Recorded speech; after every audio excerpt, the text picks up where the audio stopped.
UPSC CAPF 2026 की notification delay हो चुकी है। ये नोटिफिकेशन आने वाली थी 18 फरवरी को, बट अभी जो है यहां पर यूपीएससी ने, ये आप देख सकते हैं, पोस्टपोन कर दिया है इस नोटिफिकेशन के रिलीज को, और अभी कोई डेट नहीं दी है। और इसका कारण जो बताया है वो है एडमिनिस्ट्रेटिव रीजंस। इस पर्टिकुलर मैसेज को, जैसे ही ये मैसेज आया, हमने अपने टेलीग्राम चैनल पे इसको शेयर किया सारे बच्चों को इन्फॉर्म करते हुए। बट जैसा कि मैं ये मान के चल रहा था कि इसको लेकर एक अलग से वीडियो बनाने की ज़रूरत नहीं है, क्योंकि ठीक है एक एडमिनिस्ट्रेटिव रीज़न की वजह से डिले हुआ है। ये सेम चीज़ जो है सिविल सर्विसेज के लिए हुई थी। सिविल सर्विसेज की जो नोटिफिकेशन थी वो लगभग 20 दिन बाद आई। ठीक है, जो आनी थी लगभग 14 जनवरी को, वो 4 फरवरी को जाकर आई। तो एक स्वाभाविक था कि हो सकता है कि सीएपीएफ की भी डिले हो, और ऐसा ही हुआ। बट इसको लेकर मार्केट में, या कह लीजिए स्टूडेंट्स में, बहुत ज्यादा कंफ्यूजन है, बहुत सारे डाउट्स आ रहे हैं। इसलिए फाइनली ये मैं वीडियो बना रहा हूं ताकि थोड़ा सा कुछ चीजों को क्लियर किया जा सके। बहुत सारे डाउट्स हैं। अच्छा, मैंने एक वीडियो पहले भी बनाई थी जो काफी बच्चों ने देखी, जिसको लेकर था कि भाई सीएपीएफ में कितनी वैकेंसीज हैं, फ्यूचर में हम किस तरीके से सीएपीएफ का जो बजट है वो बढ़ा है, तो उसको लेकर एक पॉजिटिव न्यूज़ जो है सीएपीएफ को लेकर। बट उसमें भी बहुत सारे डाउट्स थे, तो उन सारी चीज़ों को आज के सेशन में एड्रेस करेंगे, क्योंकि वो भी इस पर्टिकुलर जो डिलेड नोटिफिकेशन है उससे रिलेटेड है। देखिए, सबसे पहले तो ये क्लियर, मतलब ये चीज़ आ रही है कि क्या जो सीएपीएफ का एग्जामिनेशन है सिविल सर्विसेज के साथ मर्ज होने जा रहा है। अच्छा, ये जो मर्ज होने की कहानी है ना, मैंने यूपीएससी सीएपीएफ 2012 जो है क्लियर किया था, 2012 का। ये तब से कहानी चल रही है। ये मतलब it's a very important decision. दोनों जो कह लीजिए फोर्सेस, अगर मैं सीएपीएफ की बात करूं और civil services as a whole की बात करूं, तो जॉब रिस्पॉन्सिबिलिटीज बहुत ज्यादा अलग हैं।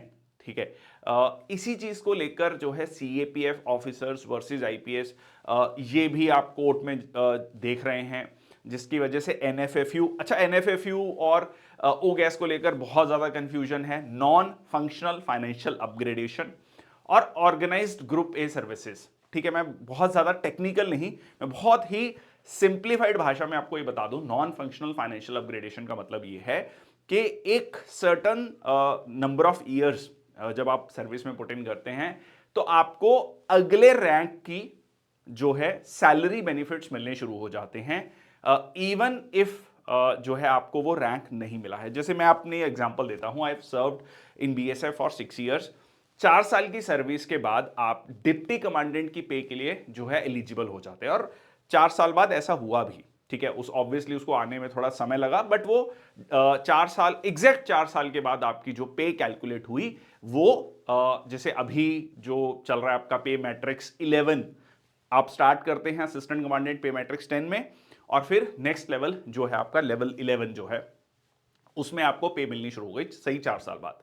ठीक है, तो ये है एनएफएफयू।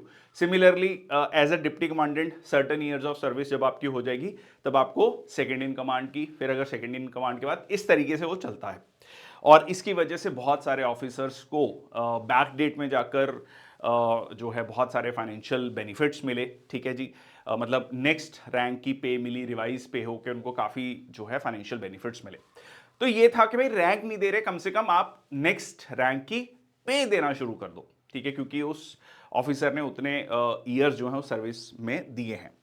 सेकंड जो पॉइंट है, ऑर्गेनाइज्ड ग्रुप पे सर्विसेज। ऑर्गेनाइज्ड ग्रुप पे सर्विसेज का मोटा मोटा हिसाब ये है कि आपको टाइम बाउंड प्रमोशन मिलेगी। ठीक है, आपको रैंक मिलता जाएगा। ठीक है जी, जैसे कि सिविल सर्विसेज में होता है। ठीक है, आपको टाइम बाउंड प्रमोशन मिलती जाती है। अब सपोज अगर हम आईपीएस में जो टॉप रैंक है, डीजीपी की बात करें, स्टेट में डीजीपी की बात करें, तो उसमें डीजी रैंक में बहुत सारे ऑफिसर्स होते हैं।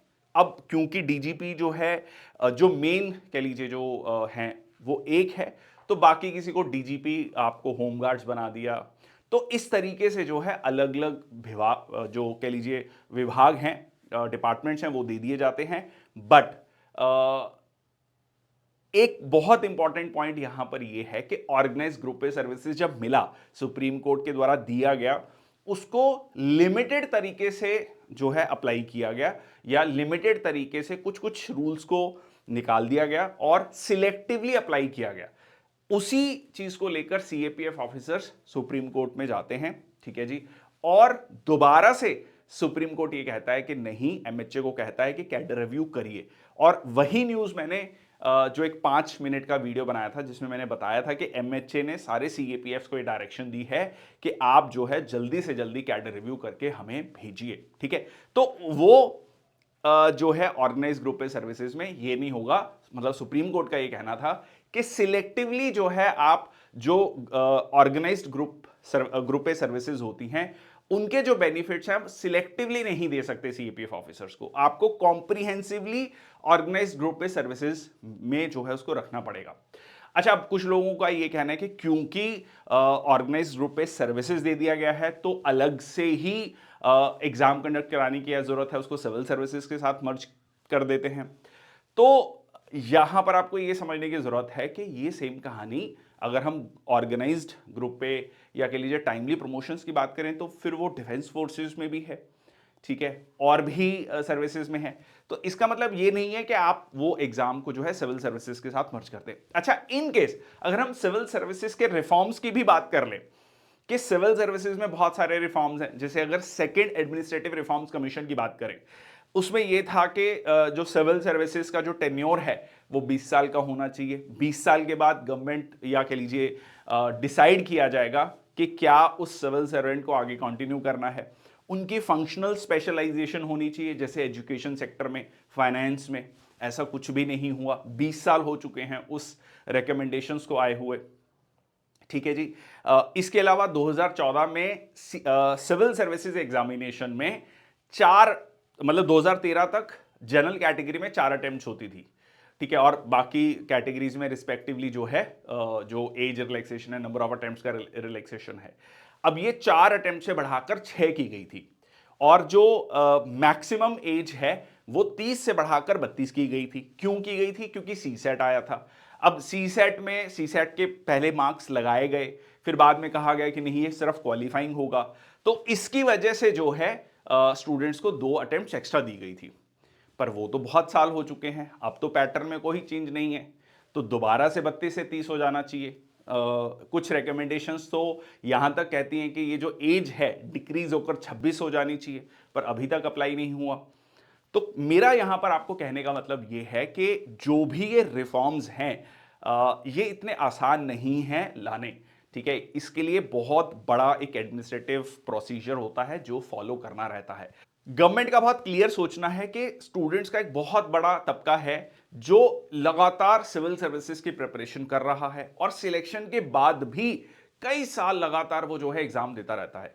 तो कहीं ना कहीं उस चीज पर अंकुश लगना चाहिए और ज्यादा, मतलब ठीक है, आप एग्जाम की तैयारी कीजिए, आप अगर आपको लगता है कि आप सिविल सर्विसेज के लिए बने हैं तो उस एग्जाम को अटेम्प्ट कीजिए और सही समय पर वहां से निकलकर और जो जॉब्स हैं उसके लिए अप्लाई कीजिए। इसीलिए जो सिविल सर्विसेज इंटरव्यू में अपीयर हो रहे हैं उनके लिए अलग से एक जो है पोर्टल बनाया गया, वो और गवर्नमेंट डिपार्टमेंट्स में या प्राइवेट नौकरियों में, अच्छी नौकरियों में जा सकें, ठीक है, उनका टैलेंट वेस्ट ना हो।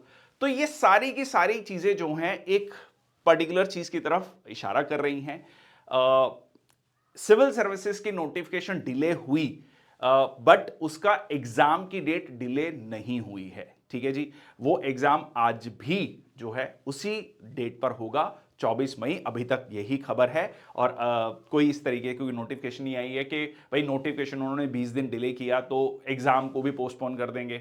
बहुत सारे स्टूडेंट्स का कहना है कि सर सीएपीएफ का जो एग्जाम था वो लास्ट ईयर तक अगस्त में होता था, फर्स्ट वीक ऑफ अगस्त में होता था, इस साल 19 जुलाई को है, तो हो सकता है वो भी 2 हफ्ते तक बढ़ा दिया जाए। अगेन कोई ऐसी नोटिफिकेशन नहीं है, कोई ऐसी जानकारी नहीं है, क्योंकि एक एग्जाम जब पोस्टपोन होता है तो वो बाकी एग्जाम भी पोस्टपोन होते हैं।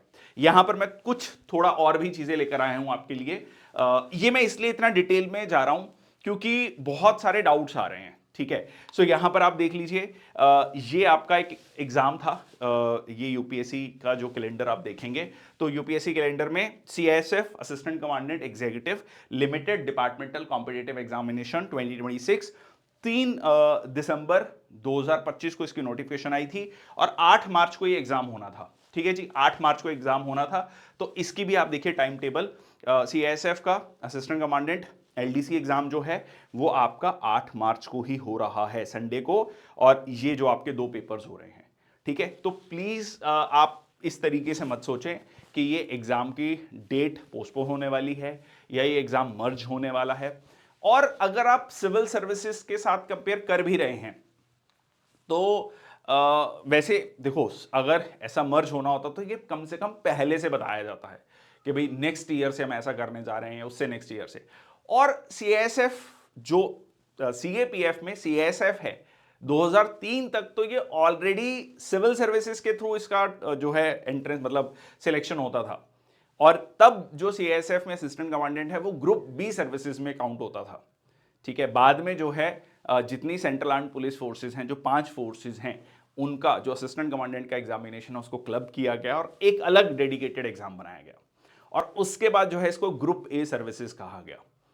तो इसलिए जो भी चीजें चल रही हैं उसमें मेरे अकॉर्डिंगली मुझे कुछ खास उसमें पॉइंट नहीं लग रहा, क्योंकि ये जो सिविल सर्विसेज में मर्ज हो जाएगा ये बहुत सालों से सुनते आ रहे हैं। ठीक है जी, तो इसलिए just focus on your preparation. अगर कुछ भी चेंजेस आते हैं तो वो सबके लिए होंगे, ठीक है, और उससे बहुत अच्छे से डील किया जा सकता है। और जब ऐसा होता है, आई स्टिल रिमेंबर जब पहली बार सीसैट आया था, सीसैट का पेपर बहुत आसान आया था, क्योंकि एकदम जो है लोग उसके लिए प्रिपेयर नहीं हैं, लोगों को नहीं पता है उसमें क्या होने वाला है, तो जनरली उस साल पेपर कंपैरेटिवली इजी रखा जाता है। ये मैं मतलब लाइक एक्सट्रीम केस सिनेरियो बता रहा हूं कि अगर ऐसा कुछ होता है, कुछ चेंजेस होते हैं, सो अपने प्रिपरेशन पे फोकस कीजिए। बहुत ज़्यादा जो ग्रेप वाइन कम्युनिकेशन है उन पे मत विश्वास कीजिए। अभी के लिए बहुत क्लैरिटी है, पेपर आपका 19 जुलाई को होना है और इसमें कोई चेंजेस नहीं हो रहे हैं, सिर्फ एडमिनिस्ट्रेटिव रीजंस के लिए जो है इसको डिले किया गया है। That's all from my side, thank you so much. अगर अभी भी किसी का कोई डाउट है तो please do let me know in the comment section box, will try to reply as soon as possible. बहुत बहुत धन्यवाद, थैंक यू सो मच, जय हिंद, वंदे मातरम।